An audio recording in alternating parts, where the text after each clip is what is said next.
India में कोई भी घर की कंस्ट्रक्शन करवाता है बहुत कंफ्यूज रहता है कि सीमेंट कौन सा लगाना है, फुटिंग में, स्लैब में, पिलर में सबसे बेस्ट सीमेंट कौन सा है वो मैं बताऊंगा। और साथ में कंफ्यूजन है कि लाल ईंट लगाएंगे डबल एसी ब्लॉक लगाने। मैं तो रिकमेंड करता हूं डबल एसी ब्लॉक लगाओ क्योंकि बेस्ट है, बस उनको लगाने का थोड़ा तरीका होता है। तो आज की वीडियो में दोनों चीजों पे बात करेंगे। पहले मैं बता देता हूं सीमेंट कौन सा अपने घर में लगाना है, फिर मैं बताऊंगा डबल एसी ब्लॉक को कैसे लगाना है घर में कि क्रैक भी नहीं आए, पैसे भी बचें और स्ट्रॉन्ग घर बने। अपने घर की कंस्ट्रक्शन में हम रेजिडेंशियल घर की बात करें, 1-2 स्टोरी का घर है, 1000 स्क्वायर फीट या 2 या 3000 स्क्वायर फीट का घर है, छोटे घर है, तो इनमें आपको कौन सा सीमेंट यूज करना है। अगर सीमेंट हम 53 ग्रेड यूज करते हैं तो इस समय गर्मी में और ज्यादा क्रैक्स उसमें आते हैं क्योंकि हाइड्रेशन प्रोसेस बहुत जल्दी होता है और क्रैक्स सबसे ज्यादा आ जाते हैं। तो आपको सबसे पहले अपना सीमेंट यूज करना है। कभी भी ऐसी जगह पे घर की कंस्ट्रक्शन करवा रहे हो जहां गर्मी बहुत ज्यादा है, जहां अभी 40 डिग्री से ज्यादा सेल्सियस है, ठीक है, वहां पे आपको पीपीसी सीमेंट यूज करना है, जहां लो हीट सीमेंट। तो अभी पीपीसी सीमेंट क्या हो गया, पोर्टलैंड पोज़लाना सीमेंट आपको एसीसी में मिल जाएगा, अल्ट्राटेक में, अंबुजा में, जो भी ब्रांड आप यूज करते हो उसमें आपको पीपीसी सीमेंट मिल जाएगा, उसी में आपको लो हीट सीमेंट मिल जाएगा। अगर ये दोनों में से एक सीमेंट यूज करते हो तो आपके घर की जो छत होगा उसमें क्रैक्स नहीं आएंगे, जब प्लास्टर करोगे उसमें क्रैक्स नहीं आएंगे। नहीं तो होता क्या है, गर्मी के कारण बहुत ज्यादा क्रैक्स क्रिएट हो जाते हैं। अगर क्योंकि एक तो सीमेंट भी हीट बहुत जल्दी प्रोड्यूस करता है क्योंकि उसमें हाइड्रेशन प्रोसेस होता है, केमिकल रिएक्शंस होती हैं पानी और सीमेंट की। वैसे ही बाहर गर्मी 40 डिग्री से ज्यादा है, इस समय कई जगह पे 45-48 डिग्री तक है, तो दिक्कत आएगी अगर 43-53 ग्रेड यूज करते हो। बाकी अगर आपका आर्किटेक्ट या स्ट्रक्चरल इंजीनियर बोल रहा है कि वही उसी हिसाब से डिजाइन किया है, वही यूज करना है, कर सकते हो, लेकिन पीपीसी सीमेंट और लो हीट सीमेंट बेस्ट है। अगली चीज आपको क्या करनी है, इसमें मोस्ट इंपॉर्टेंट चीज होती है तराई, क्यूरिंग। क्यूरिंग पे बहुत ज्यादा ध्यान दो। 12 से 15 दिन अगर आप आज स्लैब कास्ट करते हो या गर्मी में स्लैब कास्ट करते हो तो 12 से 15 दिन आपको तराई करनी है, क्यूरिंग करनी है। और तराई इस तरीके से करनी है कि जो भी कंक्रीट होगा, भले वो स्लैब है, कॉलम है, बीम है, उसको गीला कपड़ा, बेड हैजन जो बोरी रहती है उसको गीला करके लपेट दो। हर 1-1.5-2 घंटे बाद उसको पानी मारना है।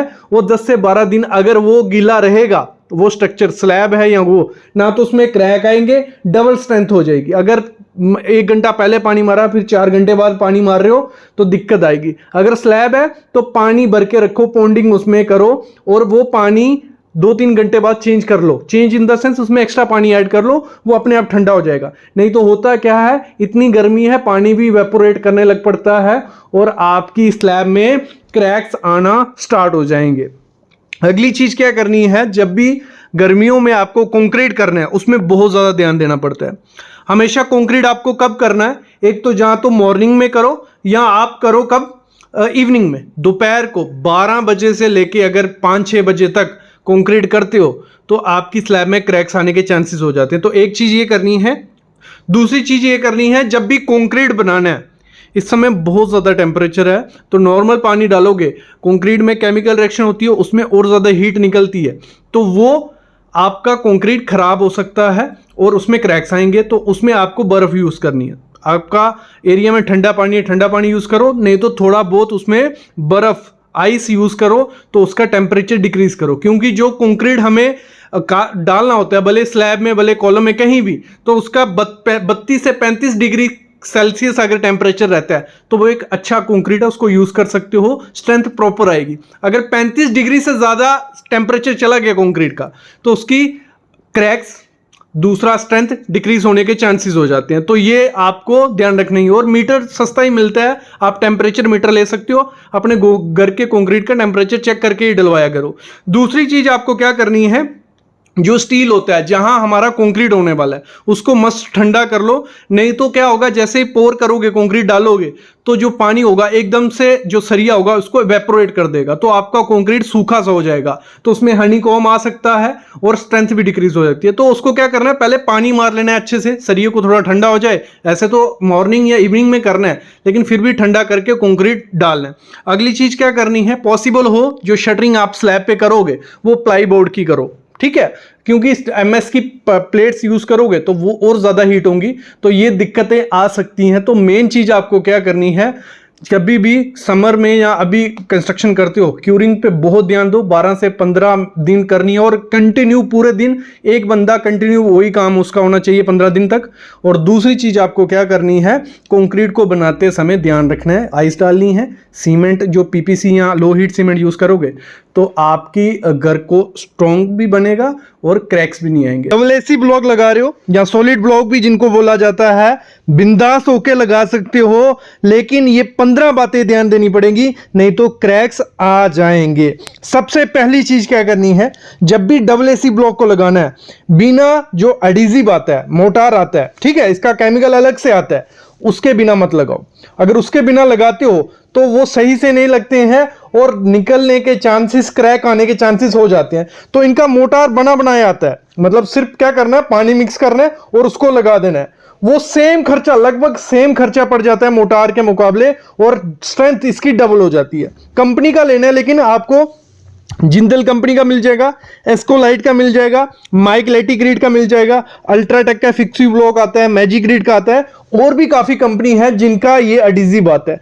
उसी से आपको क्या करना है, डबल एसी ब्लॉक को चिपकाना है। लेकिन चिपकाने से पहले क्या करना है, डबल एसी ब्लॉक को थोड़ा गीला कर देना। ये नहीं है कि ईंट की तरह भिगो के रखना है, 2-3 सेकंड पानी में डुबाया और डायरेक्ट उसको लगा देना है। और जो उसमें बीच में ये एडिजिव डालते हो, केमिकल डालना है, 3 mm से 4 mm डालना है, ज्यादा नहीं डालना है। और ये एज ए मतलब ग्लू काम करता है, ठीक है, वो मोटार की तरह काम नहीं करता है। और इसको ना आपको तराई करने की जरूरत है ना क्यूरिंग करने की, ये पहली चीज करनी है। दूसरी चीज आपको क्या करनी है, जब भी डबल एसी ब्लॉक यूज करने हैं तो उसको 3 से 4 फीट के बाद कंक्रीट बैंड देना पड़ता है। कंक्रीट बैंड क्या होगा, एक कंक्रीट की लेयर डाली जाती है, 5 इंच मोटा होता है और जितना चौड़ा वो होगा, ठीक है, उतना वो रहेगा। तो उसमें आपको जो नीचे से क्रैक्स ऊपर आते हैं वो क्रैक नहीं आएंगे आपके घर में। डबल एसी ब्लॉक में सबसे ज्यादा चीजें क्या होती हैं, क्रैक्स आ जाते हैं, मैंने देखा है। लेकिन अगर आप क्या करोगे, ये कंक्रीट बैंड, इसमें आपको जरूरी नहीं है कोई ज्यादा सरिया डालना, स्ट्रेंथ के लिए नहीं डाल रहे हम, 10 mm का या 12 mm का सरिया डाल सकते हो, तो ये कंक्रीट बैंड देना है दूसरा काम। तीसरा काम आप क्या करना है, जब भी आपको ये ऐसी मैसनरी करनी है, ये सामने जैसे हम सरिया देखने ना, मैं नहीं बोलता कि हर लेयर में निकालो, निकाल सकते हो अगर बजट का कोई इशू नहीं है। ये डोवेल्स जो रहते हैं, 8 mm के 2 सरिये लेने हैं या 1 सरिया लेना है, कॉलम में होल करना है और इसको 3 से कोई 2 फीट तक बाहर निकाल देना है और डबल एसी ब्लॉक में रहेगा। इससे क्या होगा, जो आपका कॉलम और डबल एसी ब्लॉक का जो जॉइंट होता है वो मजबूत हो जाता है, वहां क्रैक्स के चांसेस देखे जाते हैं, वो क्रैक्स नहीं आएंगे। तो ये कर सकते हो, जरूरी नहीं है हर एक लेयर में करो। आप क्या कर सकते हो, 1-2 फीट के बाद, मतलब 2 लेयर लगा के ये सरिया दे दो, तो इससे और ज्यादा स्ट्रेंथ हो जाती है। अगला काम क्या करना है, जैसे 7 फीट पे पहुंचोगे, आपको लिंटल बीम दे रहा है। लिंटल बीम ये नहीं है सिर्फ दरवाजों खिड़कियों पे, पूरे घर में लिंटल बीम आएगा। जैसे 3 फीट पे हमारा कंक्रीट बैंड पूरे घर में आया था, वैसे 7 फीट पे लिंटल आएगा। और लिंटल की डिटेल सिंपल रखनी है, कोई ज्यादा इतनी जरूरत नहीं है। ऐसे तो आपका स्ट्रक्चरल इंजीनियर प्रॉपर से आपको डिजाइन करके देगा, लेकिन वो नहीं करके दे रहा है। आपको क्या करना है, नीचे में उसमें 12 के 3 बार रखने हैं, ऊपर 2 12 के रखने हैं, तो वो लिंटल आपको दे देना है। हाइट उसकी 12 इंच रख लो और चौड़ाई जितना डबल एसी ब्लॉक आप यूज कर रहे हो, ये काम करना है। अगली चीज आपको क्या करनी है, जब प्लास्टर करना है डबल एसी ब्लॉक का, तो उसमें चिकन मैश लगानी है। जो आपका पिलर और दोनों का जॉइंट होता है, जहां जैसे कंक्रीट बैंड डाला था उसके ऊपर भी डबल एसी ब्लॉक था, नीचे भी, तो वहां पे भी लगानी है लिंटल। मतलब 2 जहां पे कंक्रीट और डबल एसी ब्लॉक जुड़ रहे होंगे, वहां पे चिकन मैश या फाइबर मैश लगानी है। अच्छे से लगाओ और उसके ऊपर प्लास्टर आपको करना है। प्लास्टर जरूरी नहीं है कि आप मोटार का प्लास्टर बना के लगाओ, आप जो एडिजिव आता है, ये जो केमिकल आता है, इसी को लगा सकते हो। ये बहुत अच्छे से परफॉर्म करता है, इसी को लगा दो। नहीं तो मोटार भी लगा सकते हो। बस ध्यान रखना, जो उसमें रेती सैंड यूज करोगे वो बिल्कुल फाइन होनी चाहिए, पतली रेती होनी चाहिए, रिवर वाली सैंड यूज मत करना। और जो रेशियो रखनी है वो कभी भी 1:4 या 1:5 मत रखना। सिंपल 1:6 रखो और उसमें जो सीमेंट यूज करना है, पीपीसी सीमेंट यूज करना है। नहीं तो होता क्या है, लोग सोचते हैं ज्यादा रेशियो यूज करेंगे, 1:5 तो उससे स्ट्रेंथ आएगी, नहीं, उसमें क्रैक्स आ जाते हैं और यही सबसे बड़ी गलती होती है। भले आप डबल एसी ब्लॉक को प्लास्टर कर रहे हो तो 1:6 यूज करो, भले उसमें आप जो जोड़ रहे हो उनको, तो तब भी 1:6 आपको यूज करनी है। अगली चीज क्या करनी है, जब भी डबल एसी ब्लॉक को लगाना है वो पुराना डबल एसी ब्लॉक होना चाहिए। ये नहीं है कि अभी फैक्ट्री से बन के आया, जितना ज्यादा पुराना डबल एसी ब्लॉक मिलता है उतना ज्यादा अच्छा वो होता है। तो ये चीज भी ध्यान रखनी है। अगला, जब भी कट करना है, क्योंकि पूरा पूरा हर जगह तो नहीं लगेगा डब्ल्यूसी ब्लॉक, जब भी उसको कट करना है, तोड़ना नहीं है उसको, प्रॉपर जो इसकी सौ आती है उससे काटना है, उसके बाद उसको लगाना है। जब तोड़ेंगे तो वो खराब चीज हो जाती है। अगली चीज क्या करनी है, लोगों का होता है कि सर इसको तराई करनी है, क्यूरिंग करनी है। नहीं, इसको तराई करने की जरूरत नहीं होती है। जब आप इसमें केमिकल यूज करते हो, जो एडिसिव आता है इसका, उसको तो बिल्कुल नहीं होती, लेकिन जो मोटार आप इसमें यूज कर रहे हो उसको थोड़ी बहुत तराई की जरूरत होती है, क्यूरिंग की जरूरत है। थोड़ा पानी आप इस पे छिड़काव कर सकते हो, लेकिन जिसपे जो बीच बीच में मोटार लगा है, जहां जब प्लास्टर करोगे। अगली चीज आपको क्या करनी है, जब भी मोटार बनाना है उसको अगर आपको स्ट्रेंथ देनी है, रेक्रोन 3S फाइबर आता है, एक फाइबर होता है सिंपल, बहुत सस्ता है, ज्यादा महंगा वो नहीं रहता है।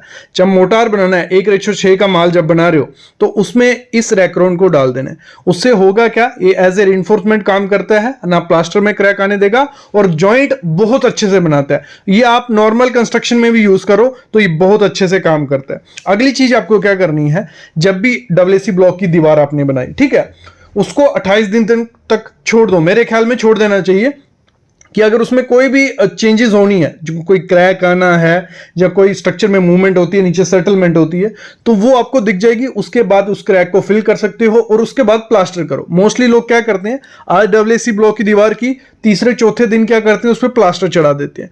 जो भी, क्योंकि हर एक स्ट्रक्चर थोड़ा मूवमेंट लेने में टाइम लगता है, तो आपको उसको मेंटेनेंस के लिए 28 दिन छोड़ दो। पूरे घर का डब्ल्यूसी ब्लॉक हो गया, दूसरे काम में लग जाओ। उसके बाद जब वो हो जाए, आपने देख लिया कुछ नहीं चेंजेस आ रही, फिर उसके बाद प्लास्टर उस पर कर सकते हो। अगली चीज क्या करनी है, हम लोग क्या करते हैं, फ्रेम स्ट्रक्चर बना दिया, कॉलम खड़ा कर दिया, बीम डाल दिया, फिर डब्ल्यूसी ब्लॉक की दीवार चढ़ाते हैं। और जब डब्ल्यूसी ब्लॉक की दीवार चढ़ा रही होती है, छत तक पहुंचती है, नीचे बीम और उसमें जगह बच जाती है। उसमें जगह बच जाती है 20 mm की, 30 mm की, 2 इंच या 3 इंच। तो उसमें डब्ल्यूसी ब्लॉक तो आएगा नहीं काट के, तो उसमें फिल किया जाता है, फिलर भी भरा जाता है। तो वो फिलर अच्छे से भरना है, आपको छोटे छोटे पीसीस लेने हैं, वो डालने हैं वहां पे। और नहीं तो पीयू फोम आती है जो, तो मोस्टली बाहर कंट्रीज में वही पीयू फोम डाली जाती है। और ऐसा करना है 10 से 12 mm, उसको छोड़ देना है थोड़े दिन के लिए, मतलब 2 हफ्ते के लिए छोड़ दो। क्योंकि जो हमारा बीम होता है उसमें भी लटक आती है, वो भी डिफ्लेक्शन लेता है, वो भी बेंड होता है। अगर वो बीम आपने पूरा फिल कर दिया, वो बीम बैठा, लोड किस पे आएगा, सीधा दीवारों पे, तो वहां क्रैक आएगा ही आएगा डब्ल्यूसी ब्लॉक में। मोस्टली यही गलती होती है। आपको वो 2 हफ्ते के लिए छोड़ देना, आपका बीम जितना भी नीचे आएगा, जब वो हो गया उसके बाद वहां फिल कर दो, उसके बाद आप प्लास्टर कर दो, कोई दिक्कत नहीं आएगी। जब भी क्या होता है, 6 मीटर से ज्यादा लंबी दीवार हो जाती है हमारी, ठीक है, वहां डब्ल्यूसी ब्लॉक करते हैं, वहां क्रैक आ जाता है। आपको क्या करना है, जैसे ही 15-16 फीट हमारी दीवार हुई, बीच में अगर कॉलम नहीं है तो उसमें डमी कॉलम, स्टब कॉलम, मुलियन ये बोला जाता है, मतलब सिंपल कंक्रीट बैंड वर्टिकल में आपको दे देना है। 4 सरिया आप दे दो 8-8 का, या तो आप 12-12 का, वो खड़ा करो, बीच में कंक्रीट डालो, तो एक स्टब कॉलम खड़ा हो जाएगा। तो आपके क्रैक्स के चांसेस और ज्यादा कम हो जाएंगे। डब्ल्यूसी ब्लॉक बहुत अच्छी चीज है, ना ही गर्मी ज्यादा रूम में करता है, ना ठंड ज्यादा करता है, इंसुलेशन के लिए परफेक्ट है। बस ध्यान देना पड़ता है, जब भी डब्ल्यूसी ब्लॉक के साथ काम करना है थोड़े प्रिकॉशंस आपको लेने पड़ेंगे। जब इसमें होल करना है, लगा लो हमारा सब कुछ रेडी हो गया, तो डायरेक्ट आप थोड़ा और कील लेके ईंट की तरह मार नहीं सकते। यहां पे आपको प्रॉपर होल करना है, प्रॉपर इसमें स्क्रू लगाना है, फिर उसके बाद ये सब चीजें होती हैं। और जब आपको डोर वगैरह लगाना है, ठीक है, फ्रेम आपको खड़ा करना है दरवाजे का, तो वहां पे अच्छे से उसके कटिंग करके फ्रेम के कब्जे डालने हैं और कंक्रीट अच्छे से करना है। तो इस तरीके से अगर आप डब्ल्यूसी ब्लॉक का मैसनरी करोगे तो आपका घर स्ट्रांग भी होगा और अच्छा भी रहेगा। बस ये चीजें थी, आई होप आपको आइडिया लग गया होगा क्या क्या ध्यान देना है जब भी डब्ल्यूसी ब्लॉक के साथ काम करना है। लेकिन इसके रिलेटेड कोई भी क्वेरी है आपकी, आप कंसल्टेशन ले सकते हो, डिस्क्रिप्शन में डिटेल है, कॉल पे हम आपको पूरा समझा देंगे। अभी मैं लेता हूं अलविदा, और प्लीज चैनल को सब्सक्राइब करो यार। इतने लोग वीडियोस देखते हैं और सब्सक्राइबर काउंट हम देखें कुछ भी नहीं है। 80-90% जो लोग मेरी वीडियोस देखते हैं उन्होंने चैनल को सब्सक्राइब नहीं किया, तो प्लीज कर दो। इससे होता है कि आपको डेली अपडेट आ जाएगा, नई वीडियो जो भी आएगी, और हमसे जुड़े रहोगे। Thank you guys.